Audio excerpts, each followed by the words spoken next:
Everyone, कैसे हैं आप सब लोग। आई होप आप अपने घरों पे सेफ होंगे। तो आपको आज मैंने सुबह ही एक चीज़ इन्फॉर्म कर दी थी कि आज जिस टॉपिक पे हम वीडियो बनाएंगे वो बहुत ही ज़्यादा इम्पॉर्टेंट होगा आप लोगों के लिए, क्योंकि आपको पता है किस तरह से अभी के टाइम पे कोरोना वायरस है या आप लोग स्ट्रेसफुल हैं, आपको नहीं पता आपके एग्ज़ाम्स कब होंगे, आप लोगों को टेंशन है कि आपकी एलिजिबिलिटी है या नहीं, आपके एग्ज़ाम्स पे स्टे तो नहीं लग जाएगा, या जिन पे लगा है वो क्वैश तो नहीं हो जाएगा, या इसी तरह से बहुत सारे डाउट थे। बच्चे बहुत ज़्यादा डिस्ट्रैक्टेड थे।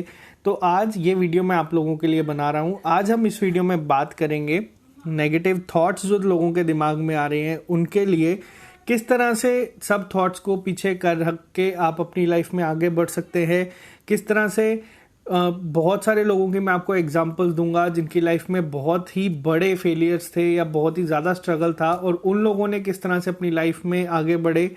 उसके बाद हम बात करेंगे टाइम मैनेजमेंट के ऊपर कि किस तरह से टाइम को मैनेज करना सबसे इम्पोर्टेंट है, क्योंकि सबके लाइफ में 24 आवर्स ही हैं और इन 24 घंटों को आप किस तरह से मैनेज करते हैं ये आपको मैं आज बताऊंगा।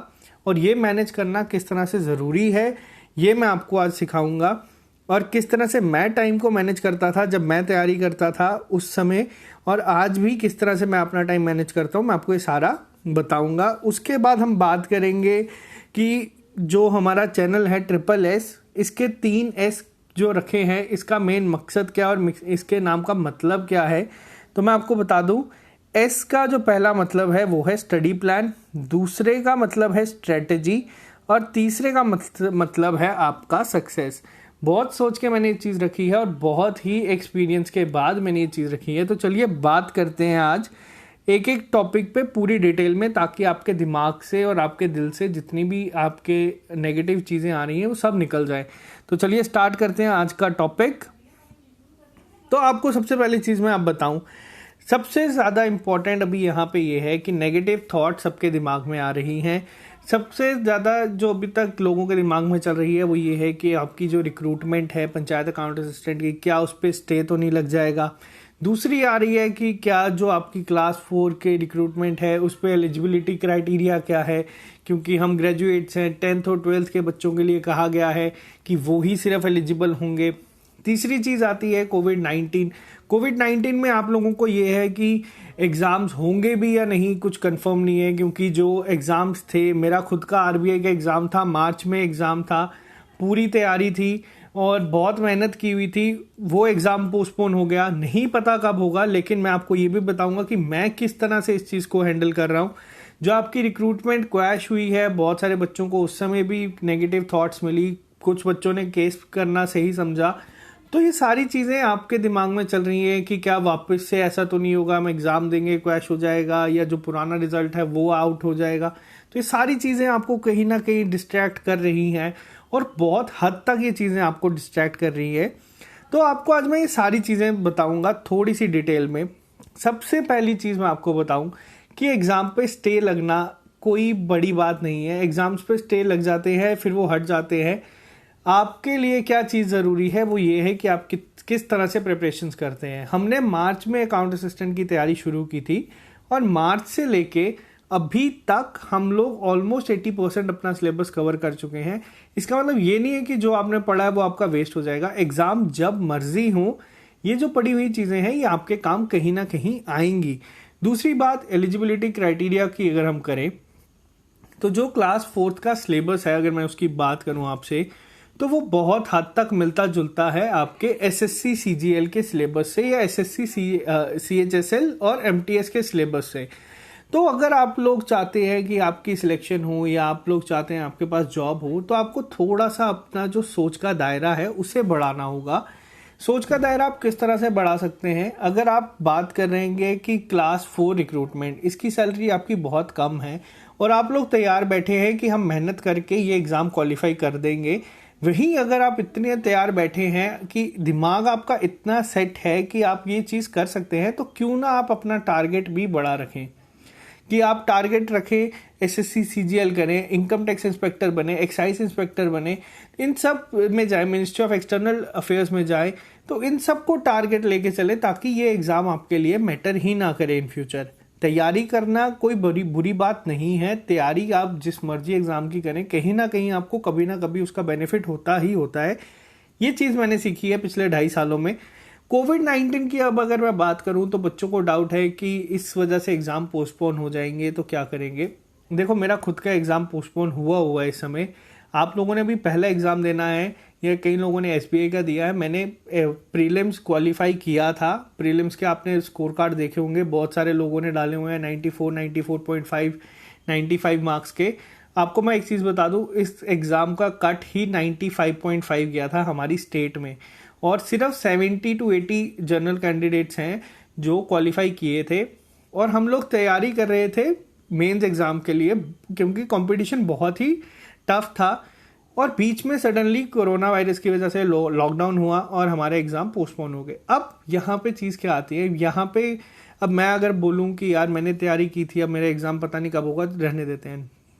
20 दिन पहले नोटिफिकेशन आ जाएगी कि आपका एग्ज़ाम इस तारीख को है, और पीछे जो जितना भी एक बल्क में सारी चीज़ें तैयार हो जाएंगी उसे आप कब कवर करेंगे।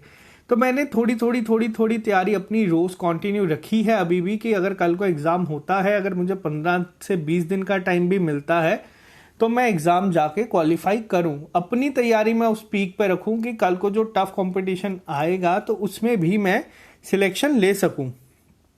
इस सब के साथ ही आपको मैं एक और चीज़ बता दूं। अब तीसरी बात जो क्वैश के लिए है, देखो क्वैश करना एग्ज़ाम का आपके हाथ में नहीं है और आपके हाथ में रहेगा भी नहीं। कि आप लोग जिस तरह से वेट करें JK बैंक का, कुछ लोग वेट करें कि रिजल्ट आएगा, कुछ लोग कह रहे हैं कि नई रिक्रूटमेंट आएगी। अभी के लिए आपको मैं एक चीज़ बताऊं, प्रेजेंट में रहना सीखो। सामने आपके रजिस्ट्रेशन लिंक ओपन है, अप्लाई करो। अब बहुत सारे बच्चे घबरा जाते हैं कि उन्होंने जैसे स्टार्टिंग में 2 से 3 दिन गलत कैटेगरी पिक कर दी या उस टाइम पे अवेलेबल नहीं थी। उसके बाद बच्चे घबरा गए, उन्होंने मैसेजेस करना शुरू कर दिए। घबराना बनता है, ये नहीं मैं कह रहा कि मैं कभी डरता नहीं या ये। आप लोग लेकिन थोड़ा स्मार्ट वर्क करो। आप लोग कोशिश करो कि आप JK बैंक की जो ग्रीवेंसेस सेल है वहाँ पे कांटेक्ट करने की, HR डिपार्टमेंट में उनसे पूछो कि इसका सोल्यूशन क्या है। IBPS को मेल डालो। जब आप पूरा एक सिस्टमेटिक तरीके से चीज़ें करेंगे तो आपको मैं बता रहा हूँ कि आप घबराएंगे नहीं लाइफ में कभी भी। अब मैं बात करता हूँ उन लोगों से जो लोग सोचते हैं कि उनसे कुछ नहीं हो पाएगा, जो 3-3, 4-4 साल से एग्ज़ाम की तैयारी कर रहे हैं और ये सोच के बैठे कि अब हमसे तो कुछ होगा ही नहीं। तो मैं आपको आज 2 से 3 एग्जांपल्स दूंगा। सबसे पहली एग्जांपल मैं दूंगा आपको APJ अब्दुल कलाम की। आप लोगों ने इनके बारे में सुना होगा, ये भारत रत्न अवार्डी है और इस सब के साथ ये हमारी कंट्री के प्रेसिडेंट हैं। आप लोगों को इनके बारे में इतना पता है। मैं अब आपको इनके बारे में बताता हूँ। ये चाहते थे बचपन से एयरफोर्स में जाना।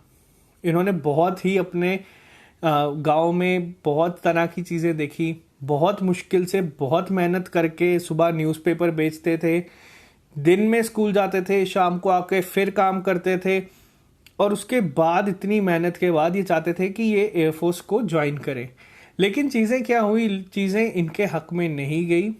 इंटरव्यू देने गए, 26 लोग अपीयर हुए, 25 वैकेंसीज थी, एक इंसान नहीं सिलेक्ट हुआ, वो थे APJ अब्दुल कलाम। क्या वो रुक गए? नहीं।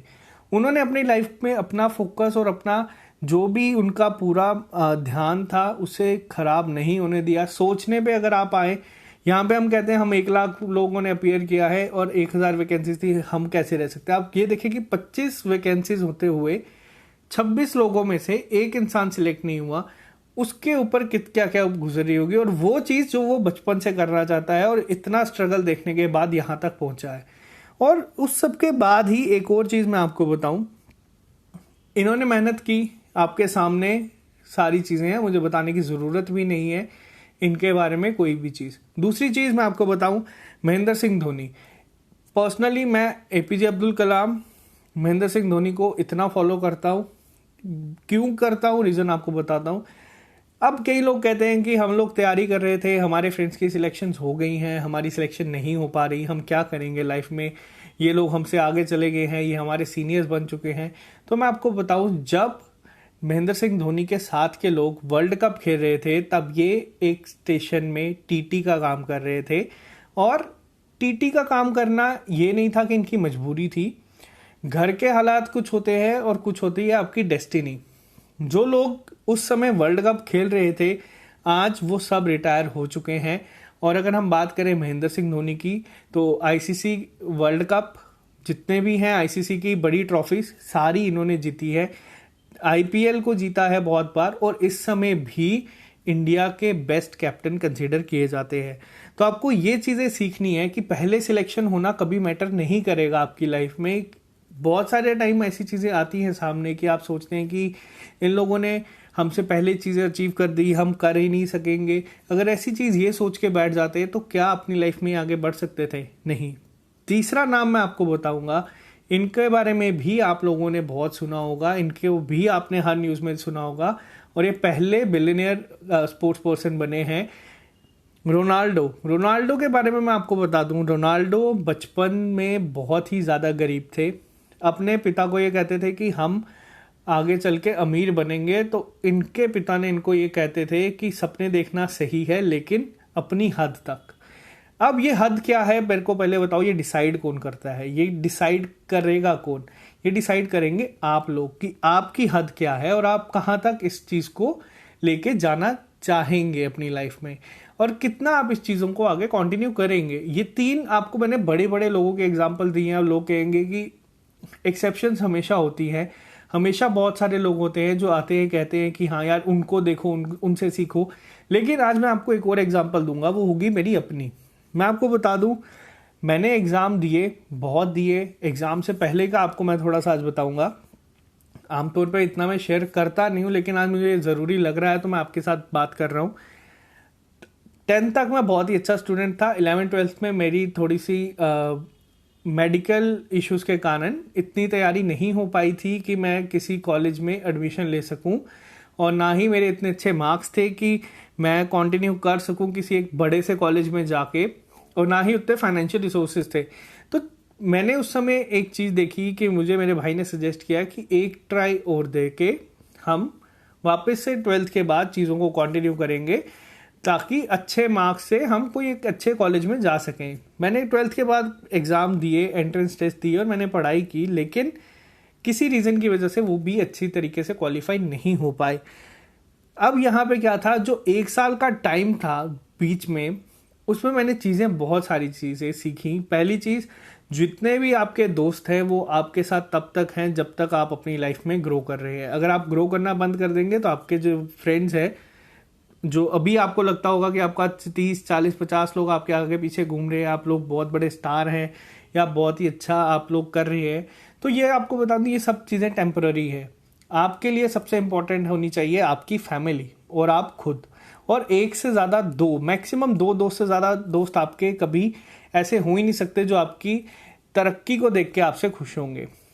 कॉलेज में मैं गया, कॉलेज में मैंने एडमिशन ली कॉलेज में, लेकिन जो 1 साल का समय था वो बहुत टफ निकला और मुझे चीज़ें काफ़ी क्लियर हो गई थी कि अब मुझे फोकस करना है खुद के ऊपर और खुद की तैयारी के ऊपर, ताकि कॉलेज ख़त्म होने के बाद मुझे वापस से चीज़ें रिपीट ना करनी पड़े। मैंने फोकस रखा, तैयारी की, एग्ज़ाम्स की, मेहनत की। फेलियर्स मैंने बहुत ज़्यादा देखे, बहुत ही ज़्यादा। मेरे हर बार एग्ज़ाम मैं आपको बता नहीं सकता, 0.25, 0.1 से सिलेक्शन रहना, सिलेक्शन आने के बाद रिजर्वेशन रूल्स अप्लाई होना और मेरा नाम वेटिंग में चले जाना, ये सारी चीज़ें मैंने अपनी लाइफ में देखी। और एक टाइम इंसान इतना फ्रस्ट्रेट हो जाता है, इंसान है, सब होते हैं, कि क्या हमारे साथ लाइफ में कुछ अच्छा हो भी सकता है या नहीं। चीज़ों को मेरे को बस एक ही चीज़ आपको बतानी है, मैंने हमेशा जिस दिन एग्ज़ाम देके घर आता था, एक दिन ब्रेक लेता था, अगले दिन तैयारी शुरू करता था ज़ीरो से।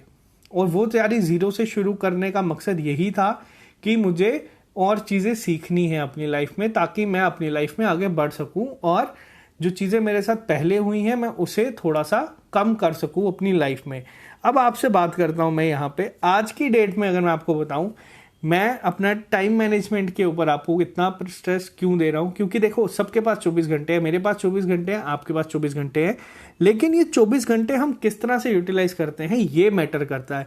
आज के टाइम पे मैं पहले जॉब पे जाता हूँ, फिर अपना जो मैंने आपको बताया एग्ज़ाम है उसके लिए मैं प्रिपेयर करता हूँ, उसके बाद मैं आपके यूट्यूब के लेक्चर्स प्रिपेयर करता हूँ, और अभी जो हम टेलीग्राम पे PDF जो आप देखते हैं डेली बेसिस पे, वो सब आपको मैं देता हूँ। और ये इतना हेक्टिक हो जाता है कई बार कि अब मैं अगर कहीं बार आपको बताऊं तो इंसान अभी आज के टाइम पे मैं 24 घंटे अपने इस तरीके से मैनेज कर रहा हूँ।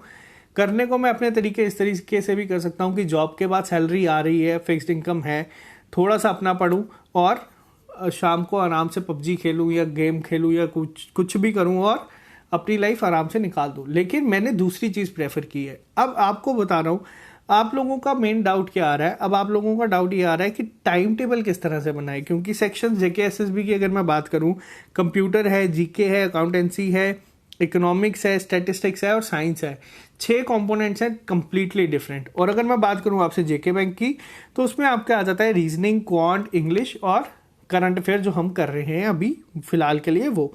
तो आप कहते हैं कि 10 कंपोनेंट्स है, हम इन्हें मैनेज किस तरह से करेंगे या हम इसे चलाएंगे किस तरह से। तो मैं आपको बताता हूँ मैं किस तरह से चीज़ें करता था जब मैं तैयारी करता था।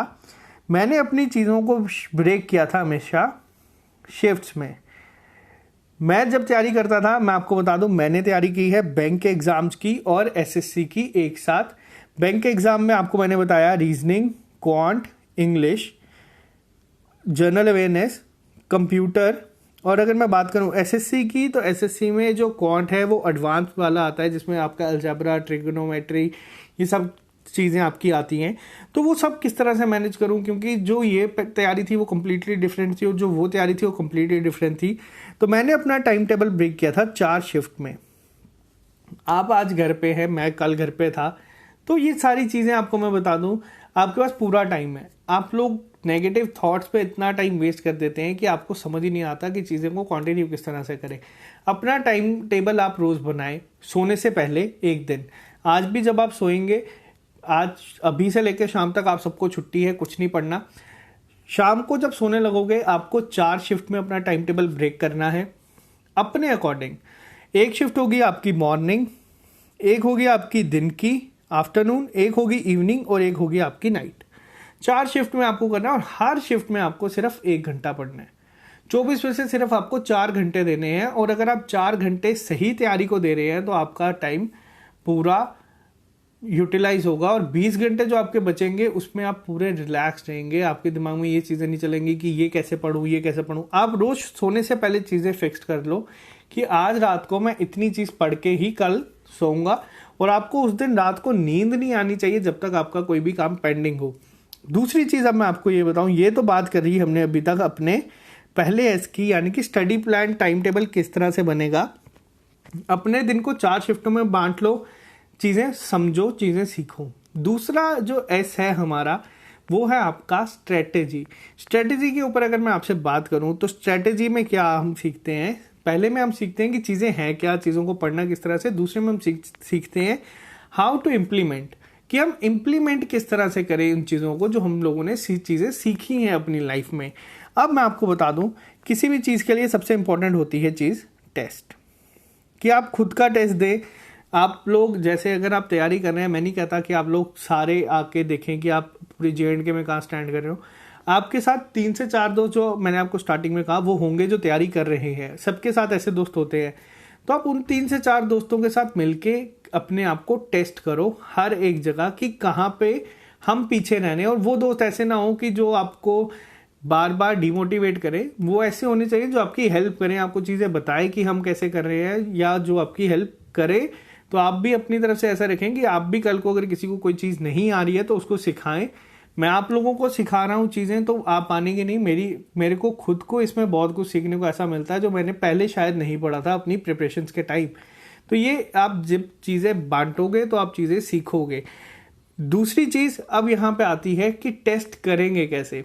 मैंने आप लोगों ने देखा होगा, मैंने आप लोगों को स्टार्टिंग से मॉक टेस्ट के लिए बहुत ज़्यादा प्रेशर किया है। क्यों किया है? क्योंकि कोई भी तैयारी आपकी बिना मॉक टेस्ट के ज़ीरो है। ज़ीरो का मतलब ये नहीं है कि आप लोगों को बस 1 घंटा स्क्रीन के सामने बैठना है, टेस्ट देना है। ये मैटर नहीं करता आपकी लाइफ में। मैटर क्या करेगा कि आप चीज़ें किस तरह से दे रहे हैं। अब मैं आपको 2 चीज़ें बताऊंगा जो बच्चे कहते हैं कि ऑलिव बोर्ड की टेस्ट सीरीज में रिकमेंड करता हूँ। क्यों करता हूँ? आज ही सुबह मेरे पास, अभी मैं आपको दिखाऊंगा 2 टेस्ट जो हैं। उसमें एक बच्चे ने टेस्ट दिया है दोनों साइड्स पे। एक है आपकी ऑलिव बोर्ड और एक आपकी कोई दूसरी टेस्ट सीरीज है। वहाँ पे अब मैं आपको बताता हूँ क्या, जो ऑलिव बोर्ड के टेस्ट का लेवल है वो आपका टफ है। मैं ये आपको अभी भी बता रहा हूँ, बैंकिंग एसोसिएट का भी टफ है और पीओ का भी टफ है। टफ से मतलब क्या, अब बच्चे सोचते हैं यार पेपर में तो हमें इजी चीज़ें पूछी जाएंगी तो हम टफ क्यों पढ़े। टफ मैं आपको बताता हूँ क्यों पढ़े। अगर आज आप यहाँ पे 50 मार्क्स लेके आ रहे हैं, आपकी परसेंटाइल होगी 75 और हमने टारगेट रखा होता है परसेंटाइल का 90। ये मैं आपको एक दिन पहले बताऊंगा जब हम जेके बैंक का टेस्ट देंगे कि क्या टारगेट हमने रखा होता है और किस तरह से चीज़ें चलती हैं। जब आप ऑली बोर्ड में 50 मार्क्स लेके आएंगे, आपकी परसेंटाइल होगी 75। आप कोशिश करेंगे कि आप इसको बढ़ाओ ताकि आप 90 तक पहुंचो, और उसको बढ़ाते बढ़ाते आपको मैं बता रहा हूं कि आप लोग बहुत ही ज़्यादा मेहनत करेंगे। मेहनत के साथ साथ आप लोग एक एक मार्क्स बढ़ाने के लिए अपना कोशिश करेंगे कि यार हमारे 50 से 55 ही हो जाए, या 55 से हमारे 60 तक पहुंच जाए, परसेंटाइल 90 टच करे, कभी ना कभी तो करे। अब यहाँ पे दूसरी चीज़ बताता हूँ क्या, अगर आप टेस्ट देंगे कहीं पे इजी वाले, आपके मार्क्स आ जाएंगे वहाँ पे सीधा 75 से 80, परसेंटाइल आपकी चली जाएगी 95। आपके अंदर वो चीज़ ही नहीं आएगी कि यार मुझे इंप्रूव करना है। आप सोचेंगे कि यार मेरे तो आज बहुत ज़्यादा मार्क्स आए हैं टेस्ट में, मैं टेस्ट ही नहीं दूंगा। और 2 से 3 दिन आप बस रिलैक्स करते रहेंगे, अगले दिन जाएंगे वापस से इजी सा मॉक टेस्ट दे देंगे, आपके मार्क्स वापस से 75 की जगह 70 भी हो जाएंगे, परसेंटाइल आपकी 92 93 ही रहेगी। तो ये सारी चीज़ें आपकी कॉन्टिन्यूस चलती रहेंगी। और जब आप एग्ज़ाम देने जाओगे, और जिस तरह से आजकल का ट्रेंड चल रहा है, IBPS लेवल बढ़ा रहा है, वो फिर क्लर्क का हो या पीओ का हो, क्लर्क में अगर आपको थोड़ी सी भी चीज़ कहीं पे भी डिफ़िकल्ट दिख गई तो आप लोग वहीं के वहीं बैठ जाएंगे, और जितने भी आपने टेस्ट दिए हो, 50 दिए हो, 100 दिए हो, कोई मैटर नहीं करेंगे। आप अगर फंस गए एक बार तो चीज़ें ख़त्म है वहीं पे, 1 घंटे में ही आपको सारी चीज़ें टेस्ट करनी है। ऑली बोर्ड में आपको मैं क्यों कहता हूँ टेस्ट देने के लिए, क्योंकि इसमें जब चीज़ें हमारे सामने डिफ़िकल्ट आती हैं, हम जब टेस्ट देते हैं तो हम चीज़ें उसी तरह से सीखते हैं कि यार इसे स्किप करना है। और बैंकिंग एग्ज़ाम में अगर आपको क्वालिफाई करना है तो आपको चीज़ें छोड़नी आनी चाहिए अटेम्प्ट करने से ज़्यादा। तो ये चीज़ें हम यहाँ पे सीखते हैं, तो इसीलिए मैं आपको हर बार रिकमेंड करता हूँ। मैंने खुद ये चीज़ें सारी की हैं। आपको 2018 का मैं आर्टिकल मैंने अपने ग्रुप पे पोस्ट किया था, जिसमें मैंने पूरा बताया था अपने बारे में कि किस तरह से मैंने, और वो एक थैंक्स गिविंग था कि इनकी वजह से हुआ है, और मैं आज भी आपको बता रहा हूँ कि इनकी वजह से हेल्प हुई थी। तो ये मैं आपको चीज़ें बता रहा हूँ। अगर आपको सिलेक्शन चाहिए, आप कहीं से भी टेस्ट दें, कुछ भी करें, बट अपने आप को धोखा मत दें कि इस तरह से ना टेस्ट दें कि आप लोग तैयारी कर रहे हैं तो आप लोग ये सोचें कि यार ये चीज़ें तो हमने पढ़ी हुई हैं तो ये छोड़ देते हैं। अपने आप को फोकस रखें, अपने आप से धोखा मत दें।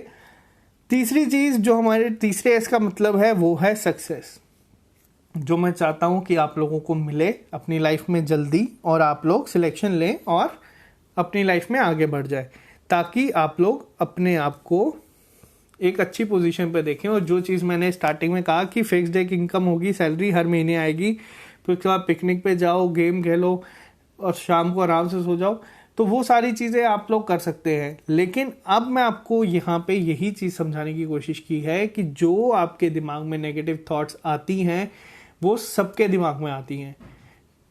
जीतेगा कौन या एंड में सिलेक्शन कौन लेगा, अगर आप आज बैठ गए हो कि आपके जेके बैंक का एग्ज़ाम कब होगा पता नहीं, आप लोग क्यों ना जेके बैंक को तैयारी इतनी करो कि बीच में जब आरआरबी का एग्ज़ाम आएगा, जिसके लिए अभी फॉर्म फिल हो रहे हैं, तब उसको क्वालिफाई कर लो। पिछले साल हम लोग 1 लाख के करीब लोगों ने एस्पिरेंट ने फॉर्म अप्लाई किए थे। हमारे ही ग्रुप से 100+ सिलेक्शंस अलग अलग एग्जाम्स में, SBI PO, IBPS PO, IBPS RRB, IBPS clerk, RRB clerk, FCI, और ये सारे लोग ग्रुप में अवेलेबल हैं आप लोगों के लिए। आप एक मैसेज या एक पोस्ट डालो कि कोई यहाँ पे है जिसने एग्ज़ाम क्वालिफाई किया है, थोड़ी सी हेल्प चाहिए, मैं आपको गारंटी देता हूँ कि वो लोग भी आज से 1 साल पहले आप ही की जगह पे थे और वो रिप्लाई ज़रूर करेंगे, और जितने भी आपके डाउट्स हैं वो आपकी हेल्प कर देंगे। सफ़ीर भाई हो, आदित्य भाई हो, संदीप भाई हो, अतुल है, बहुत सारे लोग हैं, मैं आपको एक एक का नाम नहीं, मेहदी हसन है, बहुत सारे नाम हैं। आप लोग उनके एक बार पूछे, वो आपकी हेल्प कर देंगे, या आप इससे पोस्ट डाल दें, आपको वहाँ पे ही लोग दिख जाएंगे जिन लोगों ने क्वालिफाई किया। और ये हम लोगों ने चीज़ें साथ में की है, राहुल है, दानिश है, इन सब चीज़ों को आपको बता रहा हूँ हम लोग एक टाइम पे साथ में करते थे। जो मैं कोशिश कर रहा हूँ कि अब आप लोग एक साथ करो। नेगेटिव थॉट्स अपनी हटा दो। अगर ये लोग भी आपकी तरह सोचते कि जेके बैंक क्रैश हो गया, अब हम कहाँ जाएंगे, ये लोग ऑलरेडी जेके बैंक के टाइम इतनी तैयारी कर चुके थे कि ये बाकी एग्जाम क्वालिफाई कर चुके हैं। एलिजिबिलिटी का क्राइटेरिया सिर्फ दिमाग में है, होता है ठीक हो, नहीं होता कोई बात नहीं।